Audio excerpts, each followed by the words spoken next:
Okay, we'll get started. Thank you for joining us tonight. This is the top 10 student travel questions.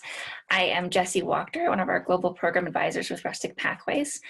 I have been with Rustic for nearly 10 years now. I think my anniversary is coming up here in April. So I have run programs in about 10 different countries. I'm formerly the director of our Tanzania programs. So those programs are always near to my heart, but I'm always happy to answer any questions about any of our programs. I also currently hail from Denver, so anybody joining us from Colorado out there, I'm right around the corner. Thanks again for joining us tonight. I'm hoping to shoot for under 30 minutes, including some time for question and answers afterwards. There should be a Q&A section at the bottom of your screen. Feel free to enter your questions throughout the presentation. I actually have a couple of my fantastic colleagues on behind the scenes. They're going to be answering your questions in line. And then if I don't get to anything during the presentation, then we will save some time at the end for some more questions and answers. But again, feel free to enter those questions in the middle of the presentation as you think of them. On this call, we're going to cover about Rustic Pathways, give you a little bit of background about our company if you're brand new, our no stress travel policy, top 10 student travel questions, how to enroll, and then again, some time for questions and answers at the end. So we'll get into the meat of the presentation. A little bit of background with Rustic Pathways if you're brand new and you're just joining us. We have been around for about 36 years now, and we at Rustic Pathways really do see ourselves at the intersection of education, travel, and philanthropy. We offer programs, nearly about 100 programs in 20 different countries around the world. We focus on community service efforts around the world, but we also offer education programs like medical certification and language immersion, as well as adventure programs like climbing Kilimanjaro or diving the Great Barrier Reef. So a lot of our programs have a combination of all of the above, and we really strive to give students unique experiences, both globally and outside their own country, but also in our own backyards. We have some awesome US programs as well. We have what we call our no stress travel policy. And this is really important to keep in mind, especially at this time of year as you're scrambling to kind of figure out your summer schedules. And we realize that things come up. So students have so much going on during the summer. They have sports and all sorts of obligations. And you ask, what happens if last minute you have to cancel? If for any reason you need to cancel, our no stress travel policy covers what it does is it allows you to escrow or have a credit towards future travel for up to 2 years for that student or even for a sibling. And that way you can kind of rest assured that if you aren't able to travel with this summer, we realize things come up, you can always travel with us in the future for up to 2 years, have that credit for you. And now for the meat of the presentation, or the veggies for our vegetarian guests. What are your most popular programs? This is a really common question, especially from students. They want to be on a program where you're going to have a lot of other kids. Quite honestly, there's no right answer to this question. If a program doesn't review well with our students, it doesn't last very long in our repertoire. So we really, it depends on what the student is looking for, and we want to offer a range of programs for different students. We have, for example, some really awesome animal conservation programs, and there's going to be some students that the idea of working with pandas or turtles or elephants is exactly the kind of experience you're looking for their summer. But there's some kids that have no interest in working with animals. So the idea is not necessarily the most popular program to look for, but the program that really fits you best. And that is where our global program advisor team comes in, me and my colleagues. We are there specifically. We have a lot of experience working and running programs in all of our countries, and we are absolutely happy. The whole reason we're there is to have you give us a call, and we can work through and compare and contrast programs and find the one that's the best fit for you. So a lot of students ask, who's on my trip? We have students from all over the country. We're about 80%, just under 80% US and Canadian students, and then just over 20% international students from all over the world. We actually had students from 60 different countries join us in 2017, which is amazing. So it's kind of an added dynamic to the program. You can be in another country experiencing a brand new culture and also have kids from around the world on your program at the same time. So that's really fun. We don't link students before the trip. We've actually found that just given social media these days and email, it's easy to make preconceptions that aren't exactly right. So we really want to encourage students to kind of meet each other and start your adventure together on the trip. So how do I meet up with my group? This is a good question. We make this super simple. All of our students and families will be paired with one of our personal travel advisors when they enroll. And this team of fantastic people are there to help answer all of your questions leading up to how do I fill out my forms and how do I book my flights and anything else that comes up before you depart. They're there to help you. They're also going to send you exact information on how to get to your hub airport, what time to book your flights, and how to meet up with our staff once you're in that hub airport. For our international students, you will have a PTA that's going to assist you in booking your flights directly to the country. And for all of our US-based students, you will be only responsible for getting into the hub airport, and that does depend on your destination country. And from there, we take it from there. So what should I pack? I'm actually going to get out of the presentation here for a moment just to show you where to find that on our website. This is our Maji Safi project. This is a program in Tanzania. And if you scroll down past the photo and the brief description here, you're going to see a couple tabs. You can find the complete day-to-day itinerary, which is really useful. I definitely recommend reading through that as you select your program. You'll have an FAQ tab that's going to have a bunch of information for you there as well. And then next to that is the packing list. And so that's actually pretty thorough. It should give you everything that you need. But again, if you have any questions that come up, feel free to give us a call and we can help you work better through that packing list.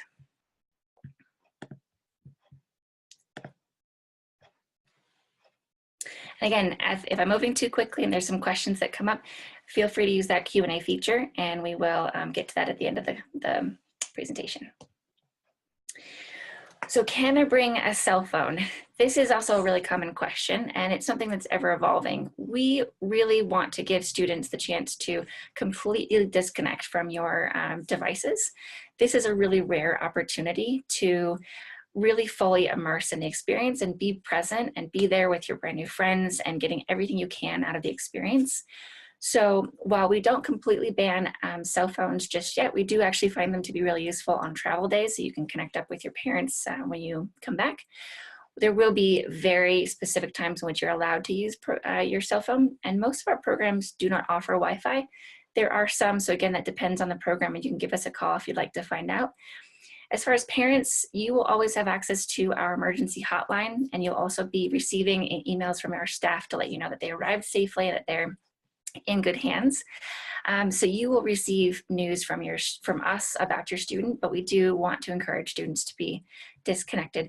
I'll actually jump out real quick. If you want more information about our stance on that, see if I can get to the website. There we go.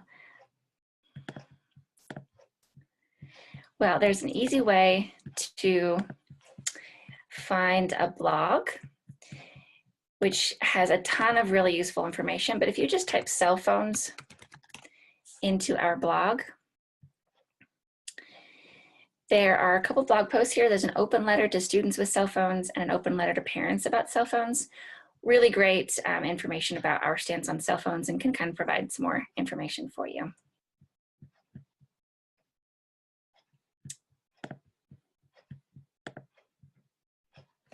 Okay, so do you accommodate for different dietary restrictions? Absolutely, that's no problem. Every summer we have thousands of students that travel with us, and a lot of them have specific allergies or dietary restrictions. We have students that are gluten-free or vegetarian or vegan, and we have been able to handle all of them. It does depend a little bit on the destination. So if you're traveling to Thailand, which is a really good example, we do try and dissuade students that have a severe peanut allergy to travel to Thailand. There are some programs in which we cannot properly manage the risk of peanuts getting into the food. And so we want to make sure that we minimize that risk to students that have a severe peanut allergy. If it's a moderate allergy, contact us and we'll have you meet with our medical director and we can determine whether that's a good fit. Likewise, if you are a vegetarian or vegan, traveling to Mongolia might be a little bit difficult for you because they have a very meat-heavy diet. May not be impossible, but we might want to have you look at other options that'd be better fit. So just give us a call and we can work through that. Should I travel with a friend? The vast majority of our students don't travel with a friend. It's one of our most common questions. Absolutely, students are worried that they're going to be the only one traveling without a friend, when in actuality, they are in the majority. So I have found that it's the easiest way to make friends, and sometimes when I'm leading programs, I don't even know which students knew each other before they got to the airport and which students met each other at the airport, and on that long journey to their country became new best friends. So don't worry about traveling without a friend. If you do have a friend, great, but we do have a lot of students that travel on their own as well. So who are our trip leaders? Just a little bit of background. Our trip leaders come from a wide variety of backgrounds. They have to be at least 22 years old. They have to have at least first aid and CPR certification. All of our full-time staff actually have what's called a WFR, or Wilderness First Responder. And that is basically one step below an EMT, but with an emphasis on wilderness medicine. So they're pretty highly medically trained. They are sometimes teachers, sometimes they work in outdoor ed. A lot of our full-time staff have really great stories of how they ended up at Rustic Pathways. So rest assured your students are going to be in good hands. And they've all gone through thorough background checks too. I wanted to throw that in there. What are the accommodations like? So where I showed you on the website, the FAQ section, it's going to go into a little bit more information about the accommodations on your specific trip. Because this is a program specific question, our programs sometimes include camping, sometimes they have guest houses or hotels or homestays or a combination thereof. So go ahead and take a look at that program page on the FAQ section or in the itinerary to get a better idea. And then again, give us a call if you don't see what you're looking for. Okay, so do I have to pay in full when I enroll? Now this is a little bit of a time-sensitive question. So if you're enrolling with us in October, if you're watching this video next fall, you have basically the options to either pay in installments or pay in full. If you're choosing to pay installments, typically the breakdown is your first payment is due in about 2 weeks after you enroll, and your final payment is due 90 days before departure. Now that we're getting a little bit close to the summer and we're getting within that 90-day window, what we'll do is we'll work with you on an adapted payment schedule. So it depends a little bit on when you enroll and when we start to book flights. That's a deadline that you definitely want to be aware of, and I'll touch base a little bit later in the presentation. But once we start to book flights, we will have to have that portion of your tuition in relatively soon. And then again, we'll work with you as to when those next installments are due. And so for a bonus question, when is the deadline to enroll? Again, this kind of depends on when you're enrolling, but if you're joining us today, the deadline that you should be aware of is our flight guarantee deadline. You'll start to receive some emails about that. That's coming up on April 15th. And that is when we begin to book flights. It does depend a little bit on the departure date and the airline when they require us to put those seats down. But that is when we will start booking flights for the summer. And that is when the flight costs can start to fluctuate because we release our reserved seats with the airlines. So we definitely want to encourage you to get in before we release those seats. What we find is as we release those seats, that is when they're released to the public, and that is when they're snatched up, and sometimes it's harder to get you on that group flight. So it's really, really good idea to get in before we start releasing those seats and booking students into their seats. Other than that, the deadline is technically 7 days before departure, but again, we do not recommend waiting that long because it's hard to get on that flight. Okay, so how to enroll? This is always a good question. Once you have gone through the whole process and you've chosen your program and you feel confident in your selection, the way to enroll is in the top right-hand corner here is an Enroll Now button. So you're going to click that. Scroll down, there's some information there for you to kind of go through just to get a feel for how the process will go. And then when you're ready, you can click there. This first page is going to be basic participant information.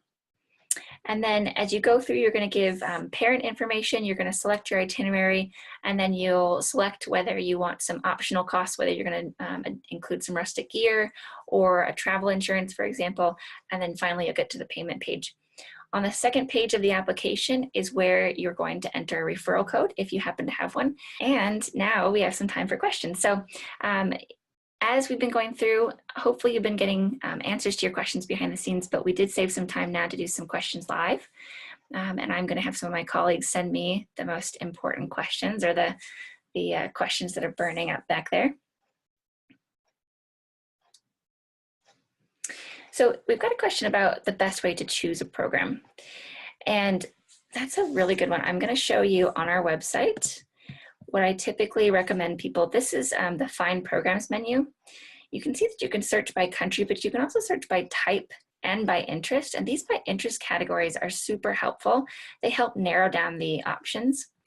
Once you have narrowed it down to 2 to 4 or 5 programs, absolutely, this is when you give us a call.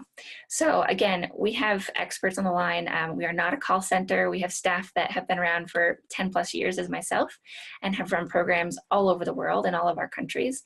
And the whole point is of having us here is so that we can help work through those questions and find the best fit program. So feel free to utilize us. We love talking about our programs and finding the best fit for you. We actually have, just to kind of let you know, we also have a YouTube channel.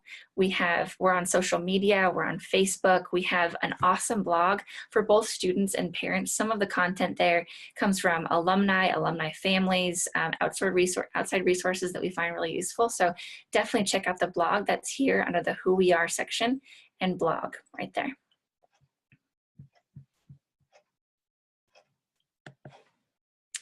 So we have a question about the Rustic Pathways Gear Kit. That is something actually you can find here on the website, Rustic Gear. We do actually sell all of the individual items in the gear kit separately, so you can pick and choose what you don't have and what you'd like to collect for your travels. What you'll see on the application is what we call our Ready Go kit. And that is a Patagonia duffel bag filled with the essentials, some really cool gear that has been collected from a lot of the staff at Rustic Pathways that we think is a good start to your program. You'll be able to see all of the individual items. I think it's a great one-stop shopping, but again, you'll also have the option to individually select those items on our Rustic gear page.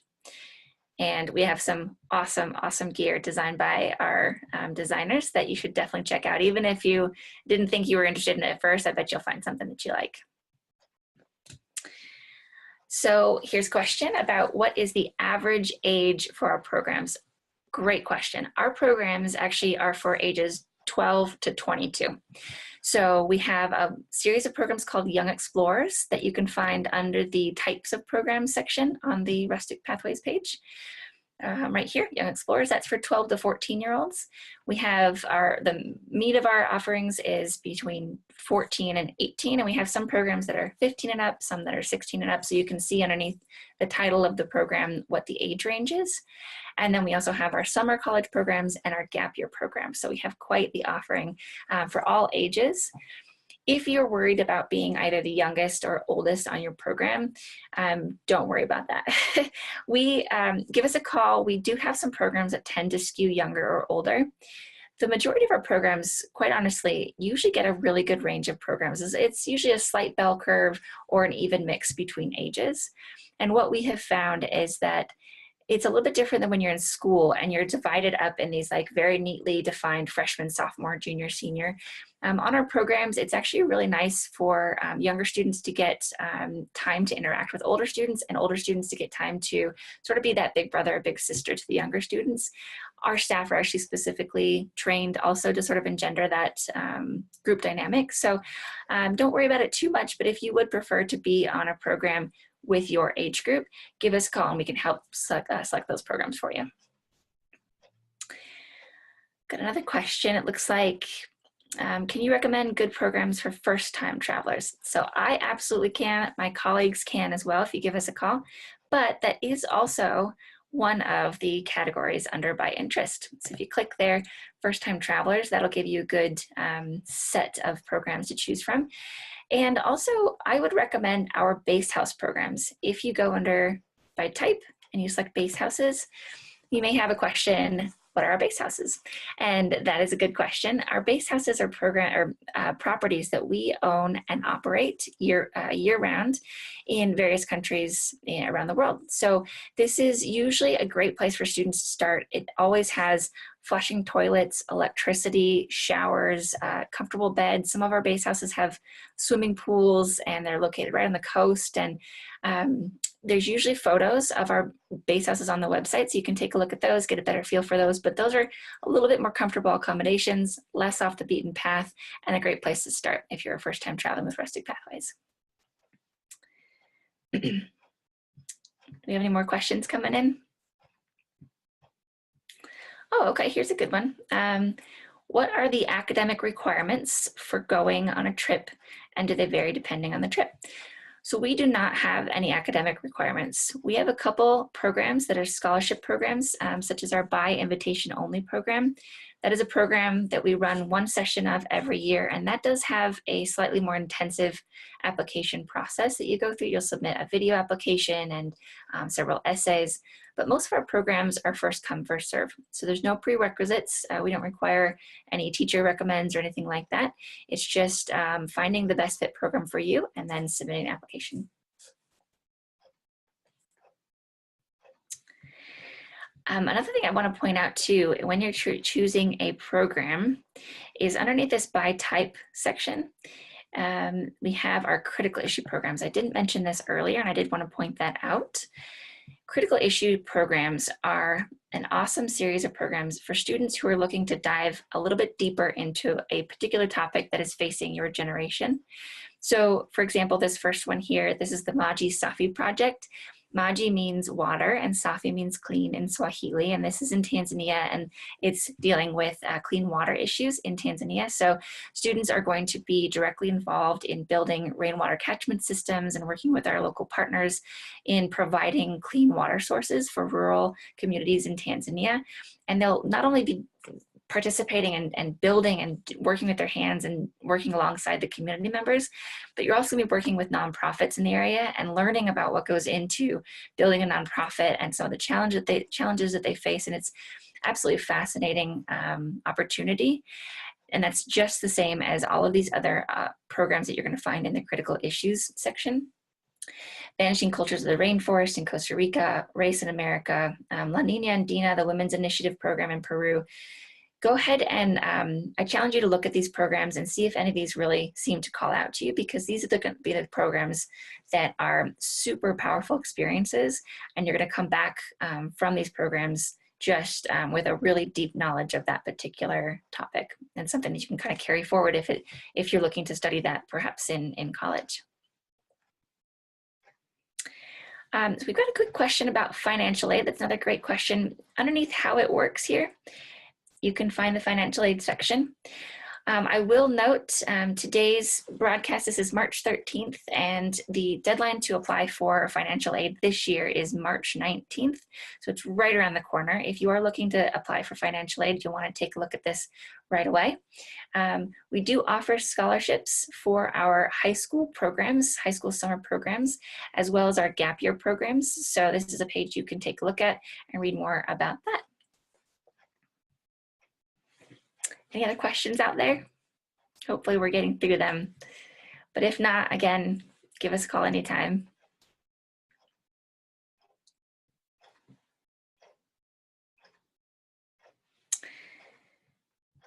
Yeah, we've got another question about our leaders that we spoke about a little bit earlier. Some of the backgrounds they have. I think I mentioned we have a lot of teachers that work with us, so they've got their summers off. And this is specifically for our summer programs. We have some full-time and some part-time staff.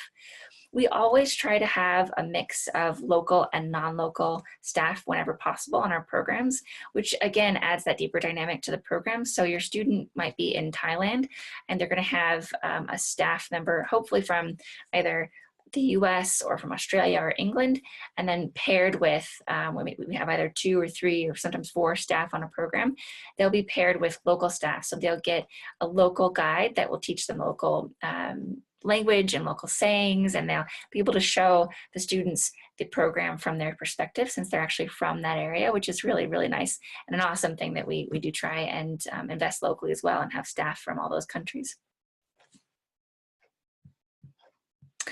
What is the food like? So this is another program specific question. For all of our programs, you are going to eat well. Students will have 3 meals a day plus snacks. If you have a specific dietary needs, we do recommend bringing along some of your own snacks if you want to, but as long as we are made aware of your dietary needs on your medical forms before you come down, which we definitely recommend, we'll be prepared for you and we'll be able to give you as much food as you can possibly eat. A lot of our programs will mix local cuisine with some more typical meals like sandwiches or whatnot, but for the most part, it does depend on the program. And we could definitely go into that. You'll find information about that in the FAQs or on the phone. Give us a call.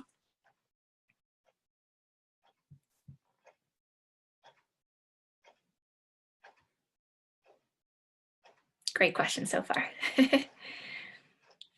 Okay. I'm going to give you one more second if there's any more pressing questions, but if not, I just want to thank you again for joining us. I'm going to go ahead and put this last slide on the screen. There's our phone number in case you have any questions, our email address, and we do hope to see you this summer. Thanks again for joining us, everyone.